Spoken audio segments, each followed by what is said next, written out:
Domingo 27 de septiembre, hace solo una semana. Las bocas de los cañones de Azerbaiyán rompieron la tranquilidad del amanecer con una intensa andanada de artillería que cayó simultáneamente sobre los desprevenidos armenios, dando inicio a la Segunda Guerra del Nagorno-Karabaj. Túrquicos islámicos contra armenios cristianos, gentes de la montaña contra gentes de la llanura.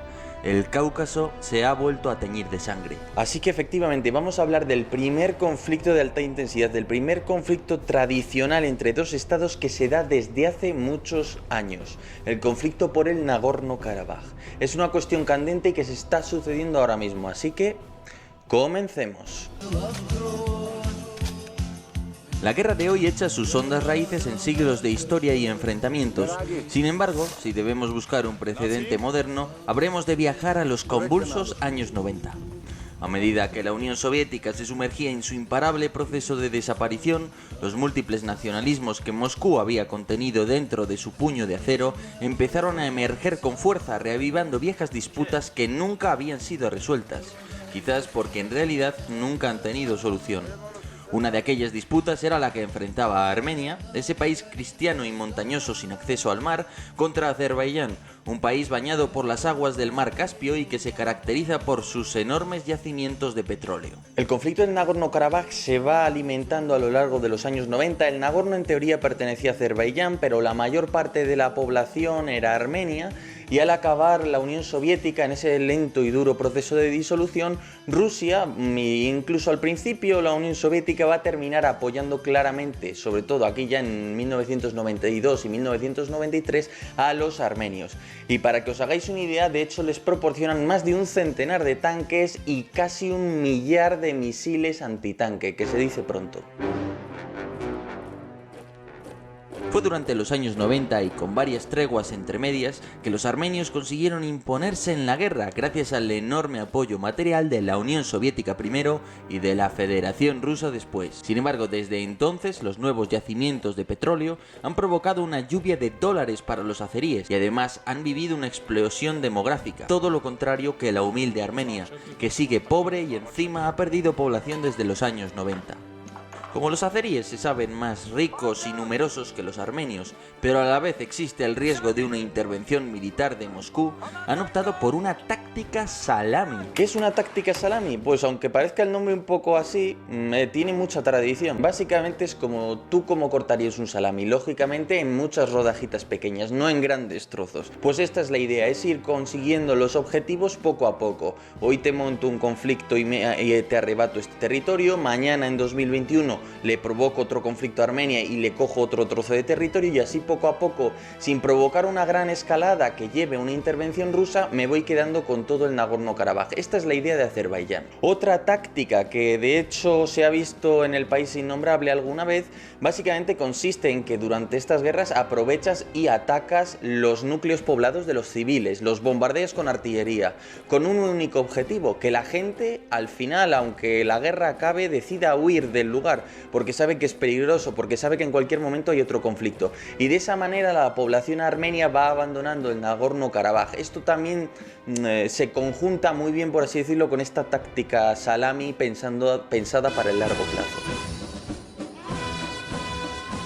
Por este motivo, en la última década las escaramuzas y los enfrentamientos han ido en aumento, hasta el punto de que, en realidad, los líderes políticos están secuestrados por el nacionalismo belicista que domina ambos países. Y es que todo ha llevado a una dinámica tal que tras las escaramuzas de 2016, un informe de Lawrence Broes para Chatham House afirmó proféticamente: las expectativas han aumentado en lugar de disminuir desde los incidentes de 2016 y la población de ambas naciones espera una revancha aún mayor en el próximo enfrentamiento. Y el informe concluye: si se desatiende el conflicto, las dinámicas de inestabilidad y la violencia recurrente harán muy real el riesgo de una gran guerra regional. Por si todo esto fuera poco, con lo que no contábamos en 2016 es con Erdogan y el neo-otomanismo. Y es que los azeríes son un pueblo túrquico, uno de aquellos pueblos de las estepas caracterizados por sus arqueros a caballo y que tienen un origen mítico común con los turcos. El actual nacionalismo turco ha fomentado la agresividad y el apoyo a este tipo de ideas, degenerando en algo muy peligroso. el apoyo al uso de la fuerza militar por parte de Azerbaiyán contra Armenia. Claro, ¿todo esto a qué nos lleva? Pues a los peores recuerdos de las guerras regionales en las que se han producido bastantes limpiezas étnicas e incluso aquel genocidio de los armenios cometido por Turquía durante los años 20, que fue tan terrible y del que los armenios nunca se han vuelto a recuperar. Entonces, en el fondo, ¿cuál es la pregunta importante? ¿Qué ejército realmente es más fuerte y hasta qué punto lo es? Pues vamos a comenzar analizando al personal. Ambos bandos sumarían alrededor de 60.000 soldados en activo. Si bien los azeríes cuentan con equipos personales más modernos, como chalecos antifragmentación, cascos u ópticas para fusiles. Sin embargo, el ejército armenio cuenta con un núcleo de 23.000 soldados profesionales, mientras que los 40.000 hombres restantes son reservistas que deben prestar 2 años de servicio en las Fuerzas Armadas. Como contraste, Azerbaiyán no solo no cuenta con un núcleo de soldados profesionales, sino que sus reservistas permanecen 1 año o año y medio sirviendo en las Fuerzas Armadas. Es decir, que realmente los soldados armenios son mejores, tienen más tropas profesionales y los reservistas reciben de promedio al menos un 25% más de adiestramiento que sus contrapartes azeríes. A la hora de comparar el tamaño de la chequera, el Ministerio de Defensa de Azerbaiyán aplasta al de Armenia. De hecho, la política de adquisiciones azerí es tan importante que son el único país del mundo que, además de tener un Ministerio de Defensa, tienen un Ministerio de Industria de Defensa. Ahora bien, ¿qué sucederá cuando comparemos el equipamiento, los cañones, los lanzacohetes, los tanques, los drones? Ambos países comparten varios diseños de blindados. Sin embargo, si comparamos a los T-90S azeríes con los T-72B armenios, no hay color. Los T-90 tienen cámaras térmicas de segunda generación muy superiores a las del T-72B, lo que les permite detectar a los tanques armenios a más distancia. Y por si todo esto fuera poco, el sistema de control de tiro permite disparar con muy buena precisión hasta los 2 kilómetros, por encima de los 1,5 kilómetros típicos de los T-72B. Desde el punto de vista de la artillería, ambos tienen muchos cañones, es decir, armas de tubo, vamos a decirlo así, que son poco precisos, que no tienen municiones guiadas, pero que están muy bien para hacer fuegos de área, para batir toda una zona, para reducir escombros, toda una serie de fortificaciones y de líneas defensivas. En este sentido hay cierto equilibrio. No obstante, los azeríes tienen al final más piezas y tienen además algunas muy pesadas. Por ejemplo, este monstruoso 2S7 Pion con un calibre de 203 milímetros que lo convierte en una auténtica pieza de asedio. Pero a partir de ahí, ¿cuál es la cuestión? Los lanzacohetes, esas armas que disparan 40 cohetes en 1 minuto y devastan todo 1 kilómetro cuadrado, por ejemplo. En este caso, ambos bandos cuentan con un buen número de ellos y podemos decir que en aquellas piezas menos sofisticadas, que no tienen capacidad de tener mucha precisión, hay cierto equilibrio. Y ambos, por ejemplo, cuentan con el BM-30 Smerch, uno de los mayores lanzacohetes del planeta. Sin embargo, los azeríes cuentan con una superioridad numérica muy amplia en los lanzacohetes más modernos. Cuentan con el Lynx israelí, con el T-300 turco, que permiten en ambos casos una elevada precisión, e incluso cuentan con el TOS-1 buratino, que es un lanzacohetes de muy corto alcance pero que dispara cohetes termobáricos, que son capaces de arrasar un área de una manera espectacular. Son armas muy potentes. Entonces, en este sentido hay que decir que Azerbaiyán tiene una clara superioridad sobre los pobres armenios.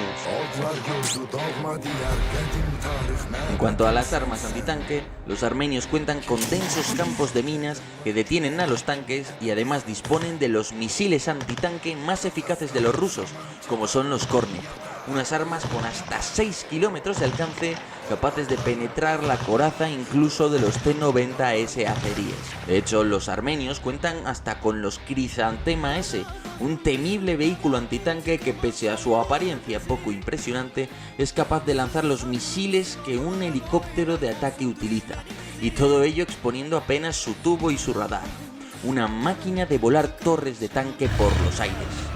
Pero dicho esto, ha llegado el momento de analizar la ofensiva. En julio de 2020 se producen una serie de escaramuzas entre Armenia y Azerbaiyán. En Azerbaiyán muchísima gente pide ir a la guerra, el pueblo, la gente lo pide así, y los líderes políticos empiezan a hablar.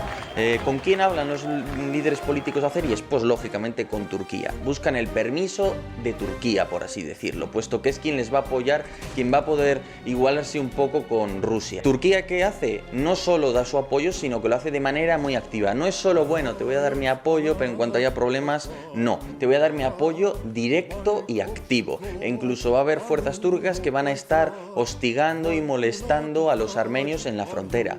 Por no decir que, de hecho, durante el conflicto van a enviar los turcos un montón de munición a Azerbaiyán. A partir de aquí, los azeríes, ¿qué van a hacer? Pues preparar un plan ofensivo. Primero van a concentrar sus fuerzas cerca de los ejes de ataque, artillería, blindados, y a continuación, en el día 27, el pasado 27, van a iniciar la ofensiva. Entonces la pregunta es, ¿cuál es el plan de ataque de Azerbaiyán? Al analizar el Nagorno-Karabaj, lo primero que llama la atención es la orografía, y es que se trata de un terreno abrupto que se vuelve más montañoso a medida que nos adentramos en el corazón de la región, cuya capital es Stepanakert.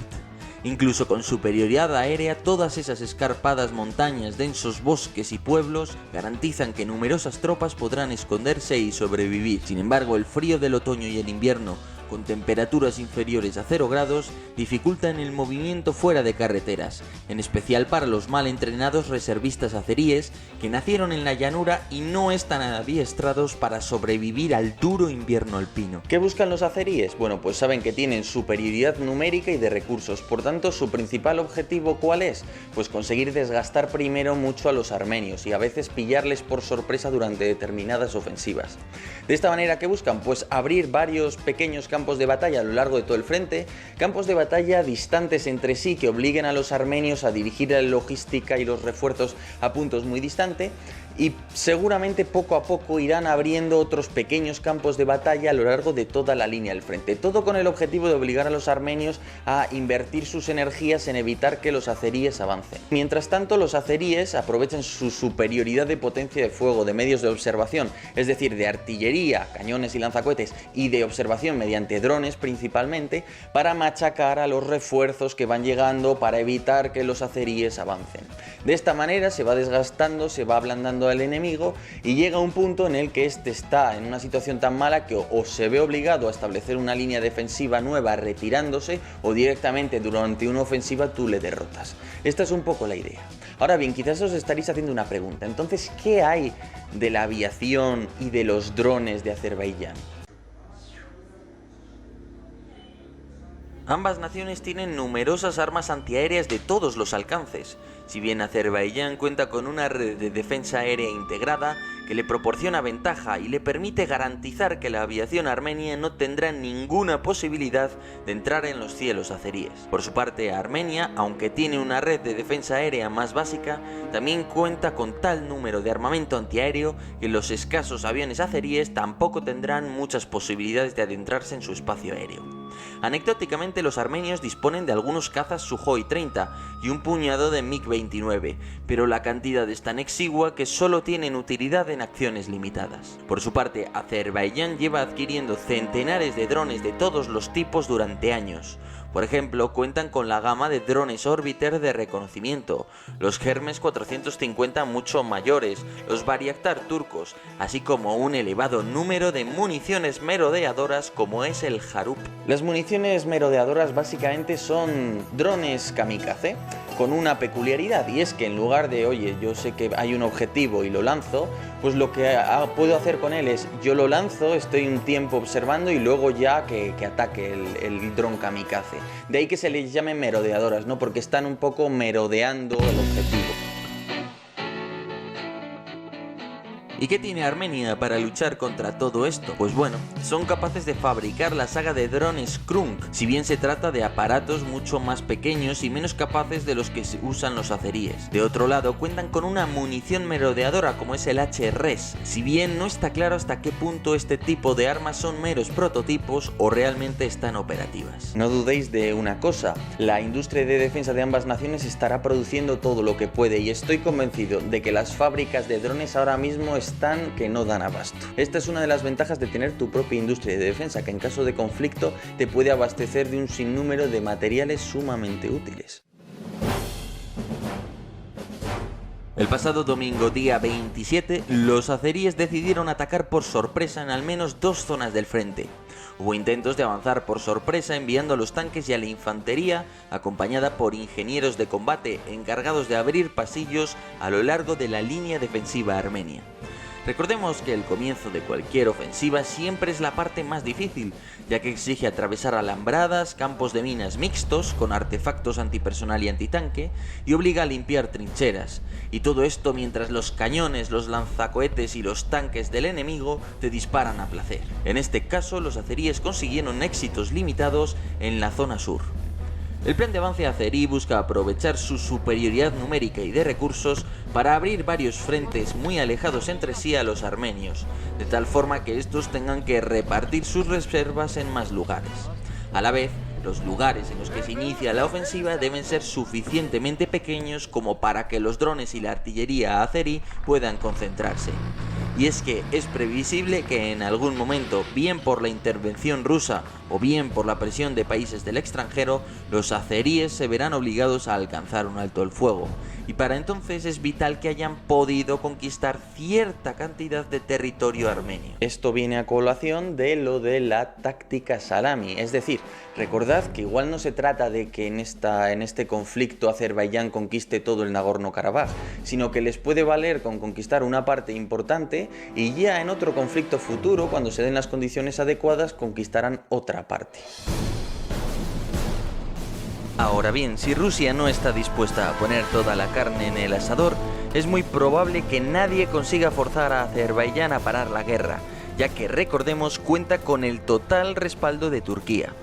Si esto sucede, y lo cierto es que no es imposible, la única posibilidad real de los armenios será la de recibir apoyo material del exterior, en especial armamento antidrón y antitanque, y simple y llanamente utilizarlo para combatir mejor que los azeríes y derrotarle. No obstante, ante la actual tesitura, si Armenia se queda sola ante Azerbaiyán y la guerra dura el tiempo suficiente, los azeríes proseguirán con su campaña de artillería y drones para ablandar a los armenios hasta que puedan iniciar el avance por tierra en dirección a Stepanakert. Si esto sucede, veremos cómo las 2 zonas de combates que tienen los armenios aumentan a medida que los azeríes avanzan, y es probable que a la vez las tropas de Bakú inicien nuevos ataques en otros sectores del frente, desde los que intentarán avances por sorpresa mediante pequeñas ofensivas acorazadas. Claro, Rusia tiene muchos dilemas. Para los que no lo sepáis, hay una base importante rusa en la propia Armenia y más o menos contiene una unidad de tamaño brigada bastante razonable. Pero ¿cuál es el problema? Que si veis, no hay un corredor de tierra para abastecer a esta brigada desde Rusia, porque Georgia tiene muy malas relaciones desde el conflicto de 2008 y en ese sentido no permite que Rusia envíe tropas hasta esa zona por vía terrestre.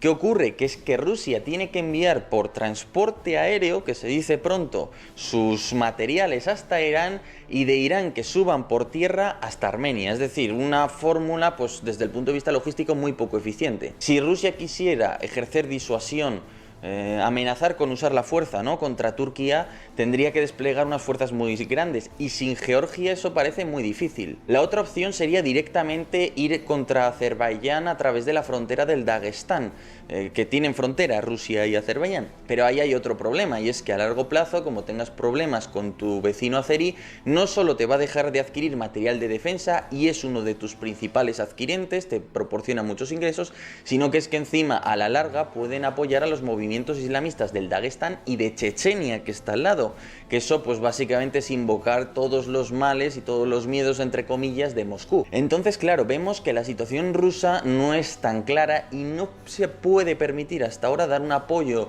tan obvio, tan expreso y activo como el que está proporcionando Ankara, Erdogan, a los azeríes.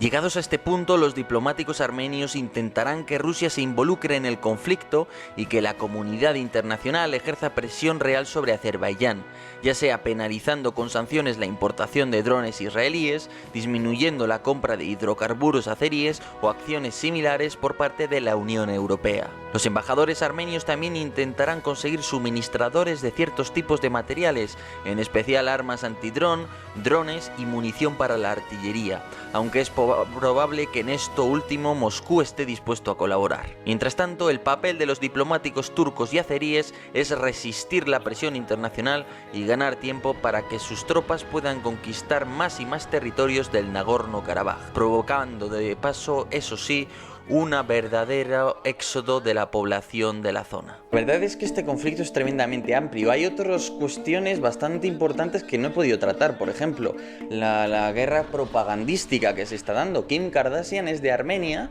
de origen armenio, quiero decir, y ha apoyado a su país, en este caso, con una serie de declaraciones. Quien comparte las imágenes, de qué manera, pues también tiene su importancia en la arena internacional, sobre todo a medida que haya más bajas civiles.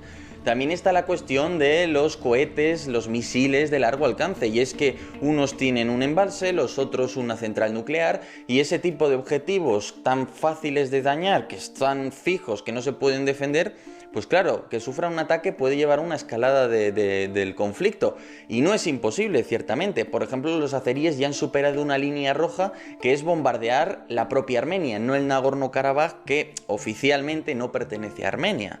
Entonces, claro, todo esto da lugar a una escalada. Otra cuestión sería la guerra cibernética. Claro, muchas páginas web de uno y otro país están cayendo por los ataques informáticos, Internet funciona verdaderamente mal en el Nagorno-Karabaj ahora mismo, y todo eso pues tiene obviamente su papel, incluso el espionaje, ¿por qué no? O el hecho de la influencia de Turquía. Turquía, por ejemplo, ha conseguido que uno de los oficiales del Estado Mayor de Azerbaiyán, que era de origen ruso, por cierto, pues haya sido expulsado porque no comulga, ¿no?, con la actual línea que tienen las Fuerzas Armadas de Azerbaiyán. O el tema de los mercenarios de Libia o del país innombrable, que es increíble cómo Turquía pues sigue metiéndose en todos los conflictos que parece haber en la zona y enviando casi como carne de cañón a todos estos soldados de países pues con conflictos, ¿no? Entonces, bueno, pues un conflicto con tantas facetas que no me da tiempo a tratar casi. Pero bueno, dicho esto, lo único que os voy a pedir es, oye, compartid el vídeo, dadle a like, porque de verdad es muy probable que esto tenga problemas, este vídeo, sinceramente.